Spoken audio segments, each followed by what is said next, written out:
Guys, so in today's video we're going to be talking about and ranking my favorite elements, and then at the end of this video we're going to talk about the future of the channel and like what's going to be uploaded for y'all to see.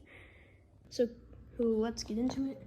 Coming in at 12th place is lead, due to it being pretty toxic and it's super soft, so when you have to be really careful with it. I'm going to have to wash my hands after this. It's annoying to store because you can't store it with all the others because it's soft and it'll break or dent and all that. So yeah, it's annoying and all that to store. Coming in at 11th, or I should say, tied for 11th, comes in with cobalt,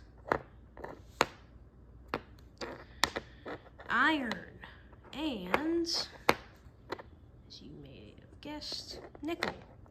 All of these, as you may know in common, are all magnetic. And why they're so low on the list is because they don't, other than just being magnetically charged to magnets, they don't really have a lot of interesting properties. I mean, they're all about the same density, and all are really used a lot, but there's not a lot of real things you can do with them. So, coming in 10th place is going to be carbon. This light element that you may have thought was a gas, but that was carbon dioxide, is really cool because it's used in everyday items like your pencils at school, and has 3 different forms: charcoal, graphite, and diamonds, all formed at different pressures and heats. It's a pretty cool element, pretty fun to just do. It does have to be stored in certain ways because it's brittle, I would say. So yeah. Coming in 9th place, copper. This element is really cool, and as my channel is STEM, it is used in a lot of the technology and engineering parts of it, since it conducts electricity really well, and but it also has a lot of physics properties, like being able to slow down magnets when there's strong magnets next to large amounts of it, and it's able to create an electromagnetic field with very thin wire wrapped around a electric conducting metal that isn't copper, like a bulb or something. So it's really cool, got a lot of cool properties. Coming in at 8th place, magnesium. So magnesium's the lightest metal I have currently. It's not the lightest element, but it's the lightest metal I have. And it's really cool, as I didn't even know magnesium was a metal before I got this. So it's pretty cool, pretty fun, and coming in 8th place? Yeah, 7th place. Yeah, 7th place. Sorry for the wait. 7th place is the pure opposite, tungsten. This really heavy element is fun to play with because it's heavy. As you can see, it's much denser, and it's the densest metal I have. And yeah, it's really cool, really fun. It's got a really high melting point, heat of like thousands of degrees high. And yeah, it's pretty fun, pretty cool.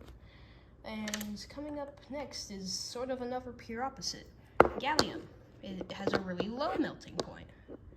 Gallium is a fun element to play with. It's in 6th place, and yeah, really fun, really cool. I love playing with it and melting it down and making alloys out of it, like Gallon Stand and that other gallium and indium alloy that I had. It's really fun with its cool properties. And yeah, low melting point, just warm water takes to melt it. And coming in 5th place, indium. We're in the top 5 now. Indium I like because it's super soft and it's the softest metal that is not toxic. The softer metals would be sodium and potassium. Yeah, potassium. They're really cool, really fun. You can see I put a knife mark into it just for fun. I'll show you my fingernails can dig into it. That's just how soft it is. Coming in 4th place, silica aerogel. It is currently in its container because it's really messy, but other than being messy, it's really fun to play with if you just are careful. It's really brittle, but it's bouncy, and it's made of like over 99% air, only like a small percentage of silica. And yeah, it's really fun to play with, and yeah, it's really cool how they make it. They use some sort of like chamber, I think, and it generates this. I don't actually know. It's also pretty heat resistant. Coming in 3rd place, so we're in the top 3 now, is my 75% gallium, 25% indium alloy, not Gallium, but it's really cool. It melts at 59 degrees Fahrenheit, I think, or around that point. It's fun to play with just because like it's denser than water and all that, so like when you put your finger in it, it feels really weird, but it's fun to play with since it stays liquid and fascinating to experiment with. Okay, coming in at number 2, and I think is a fan favorite, Rainbow Bismuth. As I've seen the short, it went crazy. But yeah, Rainbow Bismuth, it's really cool. It formed in this like pyramid sort of way, as you can see. And it's pretty heavy, pretty shiny, as you can see. And yeah, it's got all these like notches on it, and I think this is just natural bismuth formation, but it's even got like this little crystalline wall along with, yeah, just a pyramid structure. Let me aim it down here for you. And yeah, it's really cool. Got this at just a random place. It's fun to look at and play around with. It like vibrates everywhere because it's like branching off. Anyways, coming in at 1st place, my personal favorite, neodymium. This is a 1-inch cube of neodymium, my best condition 1-inch cube. I have 2 of them. But the main reason it's number 1 is because of its cool magnetic properties. It's grade 52 neodymium, so it's really, really strong. Should probably be careful because if there's any metal around, it will attract. But as you know, it's a strong magnet, so you should always be careful with this. But if you're careful, like small pieces are safe, but this could even be dangerous if you have 2 of them. It's really fun to play with and try to test different types of theories with different magnetisms and just check which metals are which. Easy to get like all the iron and stuff out of the container that I store all my elements with. But it's really fun. It does have to be stored hard though, because it has to be stored in like a strong box or else it rips through the box, because I store them both together. And yeah, pretty fun, pretty cool. So let's get into future videos. About future videos. So we're going to I'm going to upload every day. I'm going to try at least. Sometimes I may not be able to, but I'm going to try and upload a video every day about one of the elements, like a description, a more in-depth description for any of you who want to know. We're going to start out with the bismuth just because y'all like it. I mean, why not? Most of y'all like it.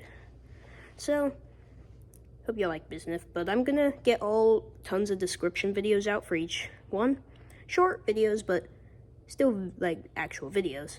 Then after, on the weekends, I'm going to try to experiment with each of the items, or at least show the experiments for like my alloy over there, because it's pretty cool describing these things and all that, and I feel like experiments are fun.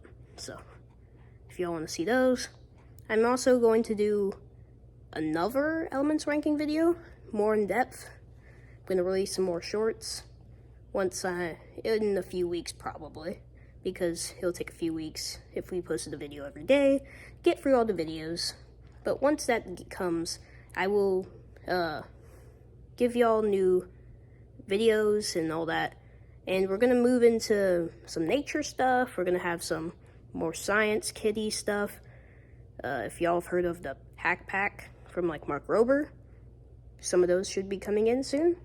Just for y'all. I have some male science kits, all this stuff. I can do coding if y'all want. I don't think I'll start immediately because I haven't done some coding and I still need to learn some. But I do know some good JavaScript, so whatever y'all want. I could maybe do math. I'm not really sure.